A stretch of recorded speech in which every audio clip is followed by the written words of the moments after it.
حضرت والا حضرت حکیم الامت قدس اللہ تعالی سرہ نے خطبات الاحکام میں رمضان سے پہلے کا جو خطبہ ہے اس میں یہ جملہ بھی لکھا ہے کہ فاستقبلوہ بالشوق والحیمان، کہ رمضان کا مہینہ آ رہا ہے اس کا شوق سے اور امنگ کے ساتھ استقبال کرو. تو ہے تو بڑی اچھی بات، بشرطے کہ وہ استقبال خود کوئی رسم نہ بن جائے کہ کھایا پیا اٹھ کے چلے گئے. اور جیسے ہمارے والد رحمۃ اللہ علیہ فرمایا کرتے تھے کہ شب قدر جو ہے، لیلۃ القدر، وہ تھی تو اس کام کے لیے کہ اس رات میں بندہ اپنے اللہ جل جلالہ سے تعلق قائم کرے اور اللہ تبارک و تعالی سے رجوع ہو، اور جتنا ہو سکے گوشہ تنہائی میں اس طرح اللہ تبارک و تعالی کی طرف رجوع کرے کہ وہ ہو اور اس کا اللہ ہو. اصل تو لیلۃ القدر اس کام کے لیے تھی. جب اس کو ایک رسم بنایا گیا تو اس میں چراغاں آ گیا، چراغاں کیا جا رہا ہے مسجدوں میں، اجتماعات منعقد ہو رہے ہیں، جلسے ہو رہے ہیں، تقریریں ہو رہی ہیں، نظمیں پڑھی جا رہی ہیں، قوالیاں ہو رہی ہیں، اور کھانے پک رہے ہیں، دیگیں چل رہی ہیں، اور سامان کھانے پینے کا ادھر سے ادھر منتقل کیا جا رہا ہے. اسی میں ساری رات گزر گئی.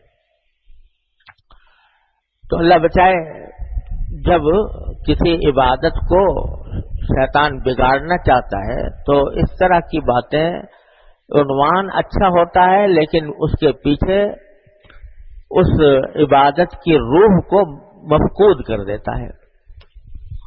تو ایسا یہ کچھ استقبال رمضان کی جو رسمی تقریبات ہیں اس سے کوئی خاص حاصل نہیں، بلکہ خطرہ ہے کہ وہ بھی کوئی بدعت کی شکل نہ اختیار کر جائے.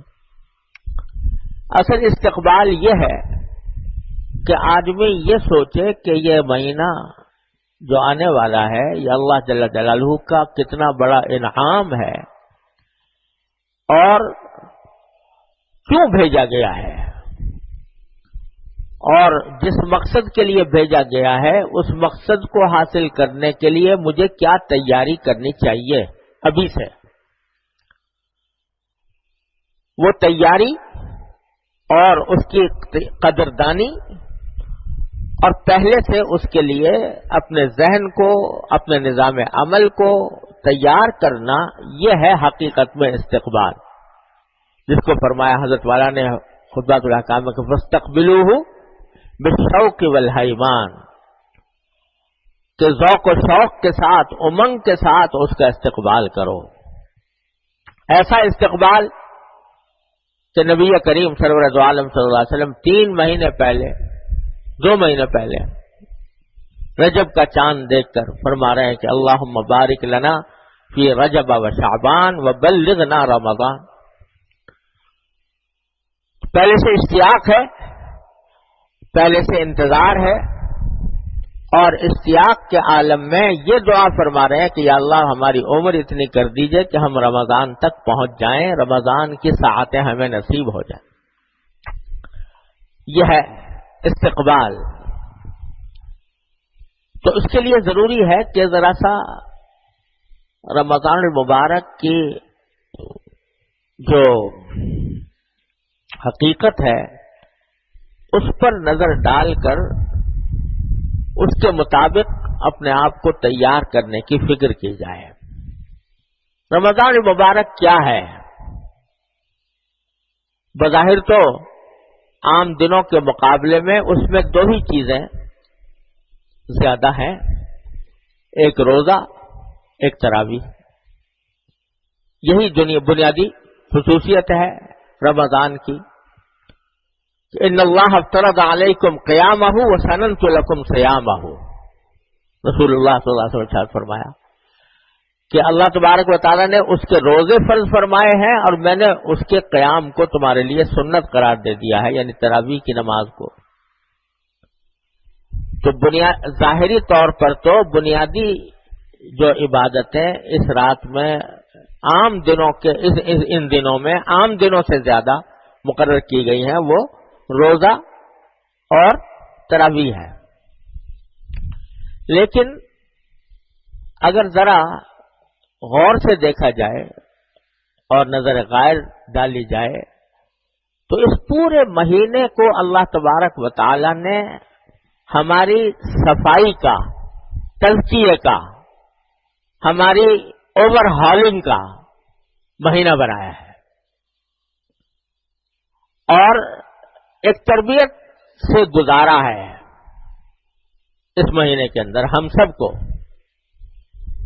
اور اس کا مقصود در حقیقت یہ ہے کہ اس مہینے کے ذریعے اللہ تبارک و تعالیٰ کے ساتھ قرب میں اضافہ ہو، اللہ تبارک و تعالیٰ کے ساتھ تعلق میں اضافہ ہو، اللہ تبارک و تعالیٰ کی طرف رجوع میں اضافہ ہو، اور ہمارے اوپر جو مختلف گندگیاں چمٹ گئی ہیں سال بھر میں، وہ گندگیاں ظاہری ہوں یا باطنی ہوں، ان گندگیوں کو اس زمانے کے اندر نکالا جائے اور نکال کر رمضان کے گزرنے پر پاک صاف کر دیا جائے.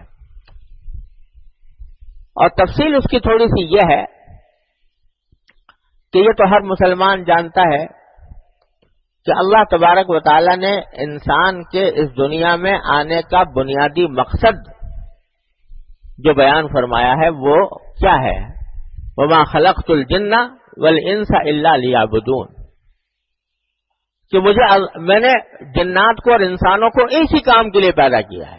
إِلَّا لِيَعْبُدُونَ حصر کے ساتھ فرمایا کہ صرف اس لیے پیدا کیا تاکہ وہ میری بندگی کریں، عبادت کریں، میری عبادت کریں.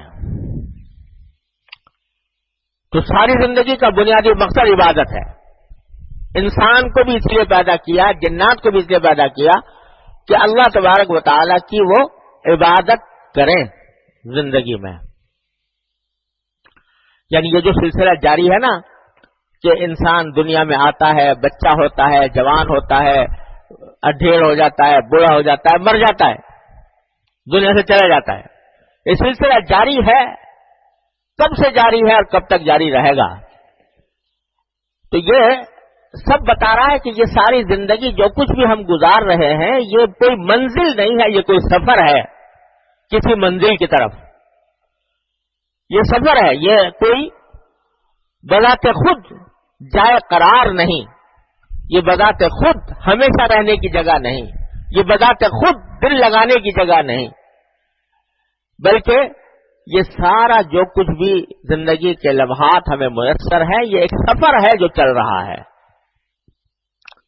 اور یہ بات بھی ہر سمجھدار آدمی کے ذہن میں آنی چاہیے کہ کوئی سفر بے مقصد نہیں ہوتا. ہر سفر کا کوئی نہ کوئی مقصد ہوتا ہے.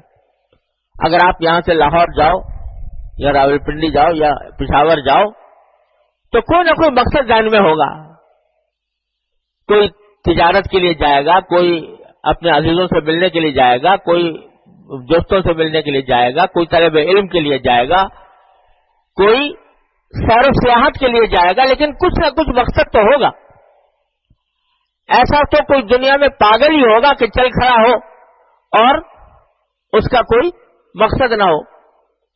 چل کھڑا ہوا، پوچھو کہ کیوں جا رہا ہے کہ جی پتہ نہیں. تو یہ حماقت ہوگی، پاگل پن ہوگا کہ آدمی بلا مقصد چل کھڑا ہو.